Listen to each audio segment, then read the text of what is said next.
Saludos a toda la afición de Lucha Libre Online. Este que les habla es Michael Morales Torres, integrante del equipo de Lucha Libre Online. Para esta segunda edición de Lucha Libre Online Magazine hay que presentarla por todo lo alto. Ex campeón mundial peso completo de WCW, ex campeón mundial peso completo de NWA, de Impact Wrestling, ex campeón intercontinental de WWE. Y si sigo mencionando logros, integrante del Salón de la Fama de WWE, integrante del Salón de la Fama de TNA, creador del King of the Mountain, the King of the Mountain himself, J-E-F-F, J-A-R-R-E-T-T,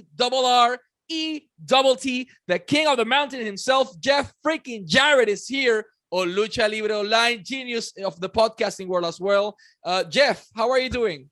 Mike, you were and I caught my Spanish is getting a little bit better, but I know you talked about NWA and WCW and WWF, WWE, and King of the Mountain, and I was hoping you were going to get those two words in there. My world, so you got that in there. So how you doing, my friend?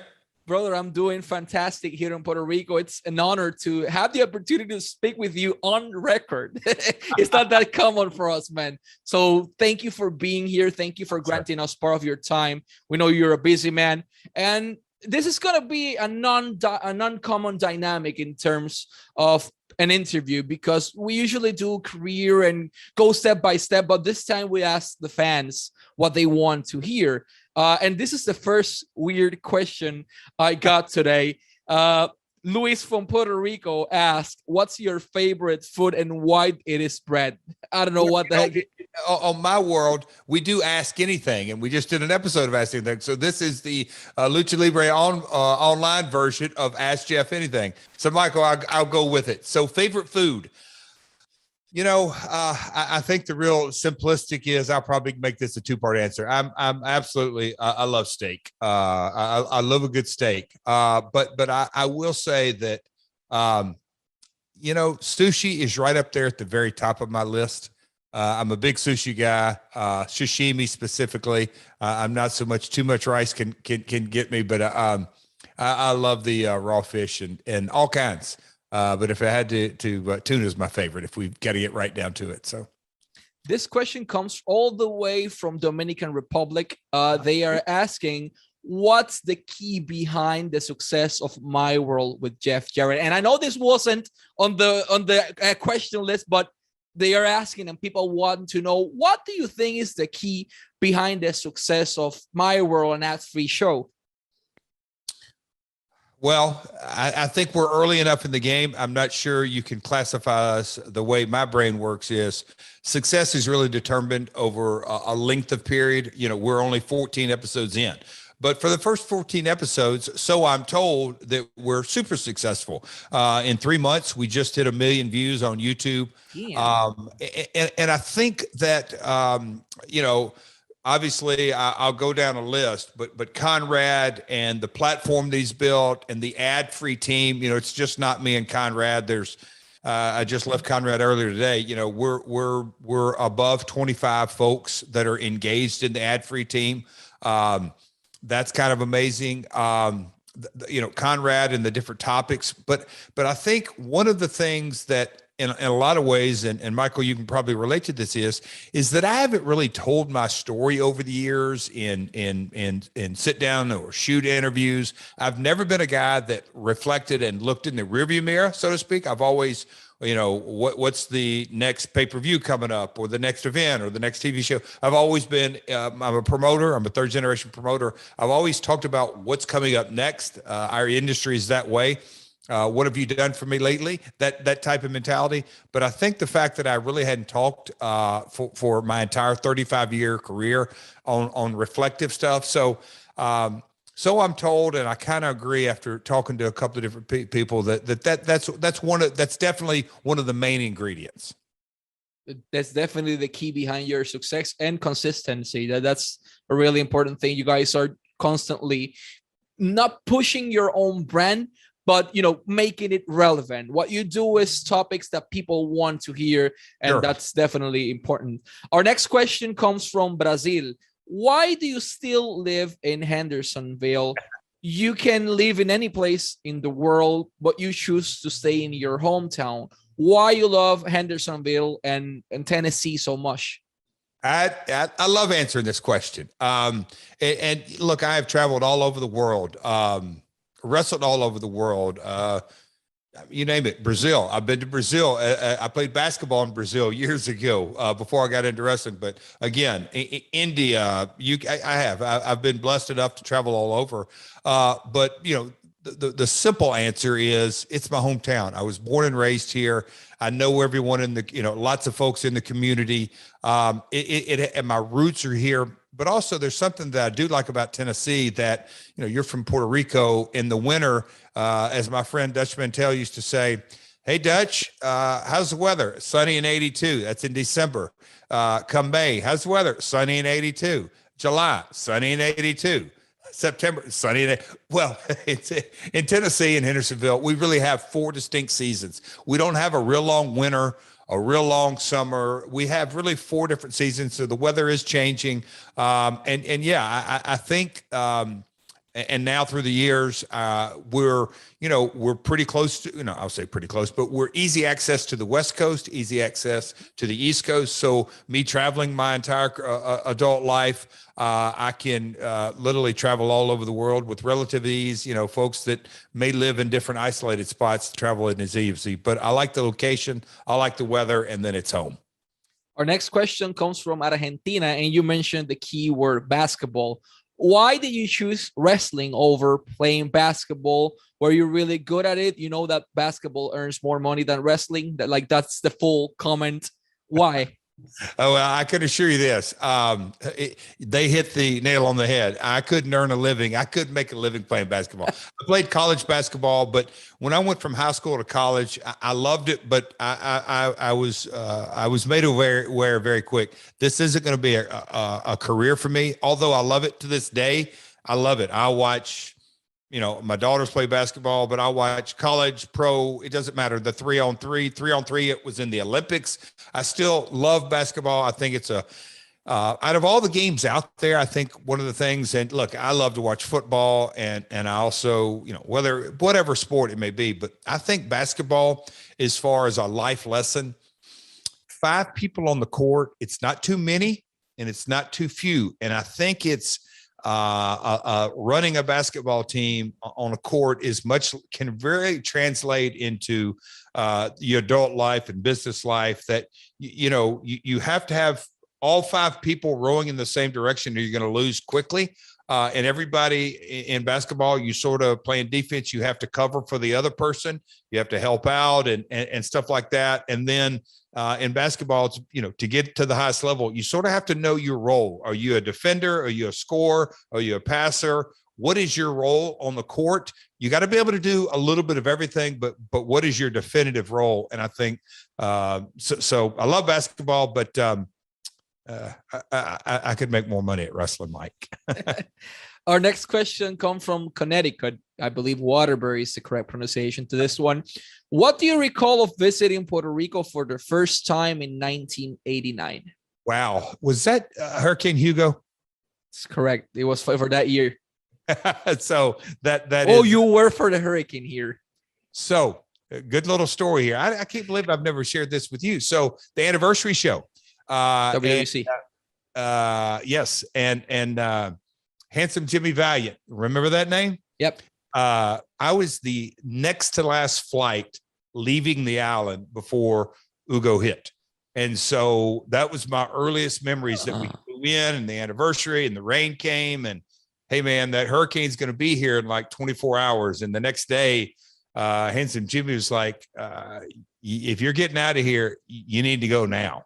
And that's obviously before cell phones and making phone calls from, in your hotel room that you had to call the front desk and give me an outside line and, just different things like that. The Dahlia right there in Isla Verde. I'm not sure it's there, but a big tree fell down in the courtyard in 89. So those are my earliest memories. It's funny. I love Puerto Rico. I've wrestled there a lot through the years. Some of my best wrestling memories are there. NWA title events against Ray Gonzalez and lots of stuff, but one of my main memories has nothing to do with wrestling, everything to do with the hurricanes. And you guys, bless your heart, you've lived through that over the last 24 to 36 months. So on the island, one thing's for sure, You're in the line of a hurricane, and if you stick around long enough, you're going to live through one. Welcome to Puerto Rico, the shining star of the Caribbean. Hey. Jeff, our next question comes from Nova Scotia in Canada regarding the China incident. How was, we don't want to talk about the controversy because that's already covered in My World. Ad Free Shows is available over there, adfreeshows.com. My World with Jeff Jarrett in every single platform. In YouTube, it is available on Spotify. It's available in iHeartRadio, basically everywhere you can.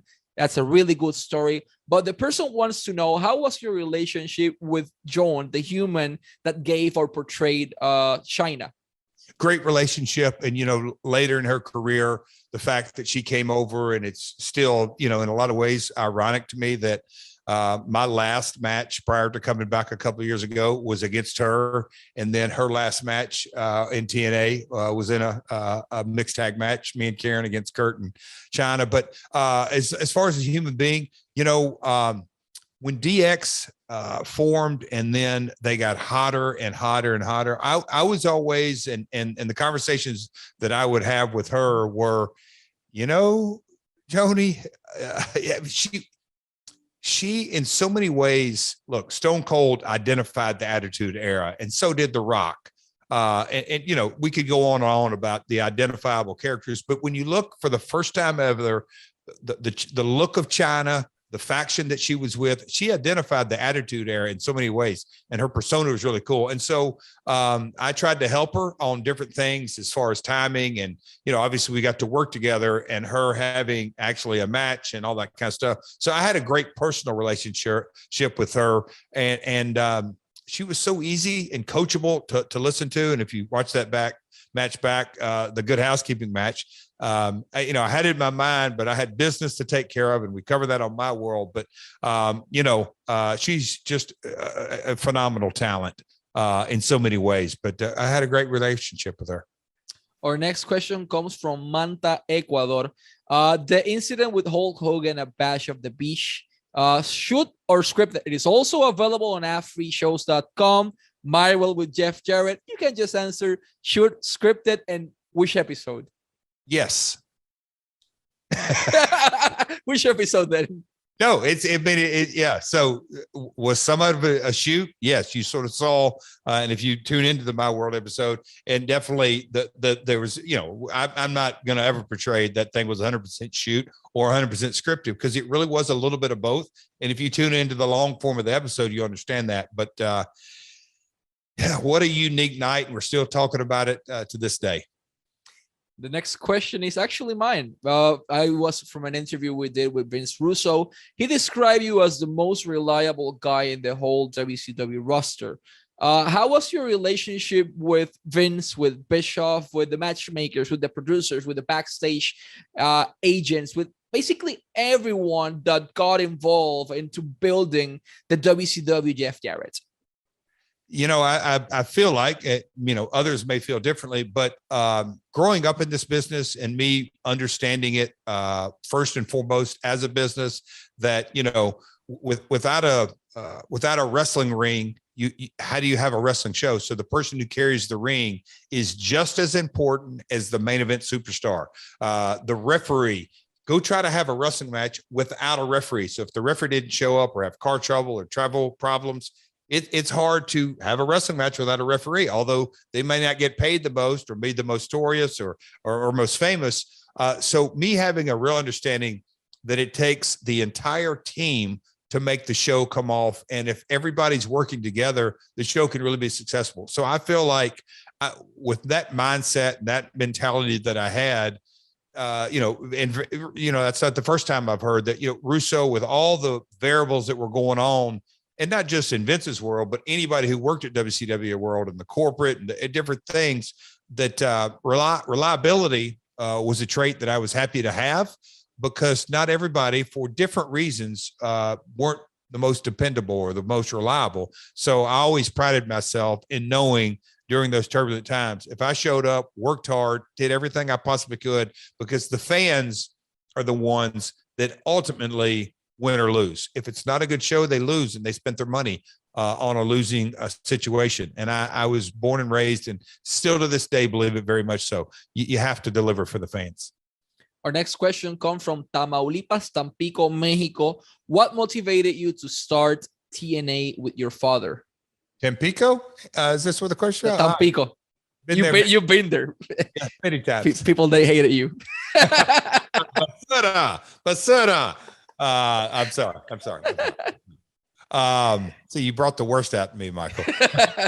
No, so what motivated you to start, to start your company with your father? And I could talk for a while on this subject, but I'll keep it concise, is that when the WWF at the time bought WCW, the number one company obviously bought the number two. And so there was no number two. It was just the WWF. And so I saw a huge void in the marketplace and knew that there was going to be an opportunity. We didn't have to be, that was never the aspirations. And you can say, number one versus number two, and that is accurate to a certain degree. I wanted to be the alternative because in branding, it's 101.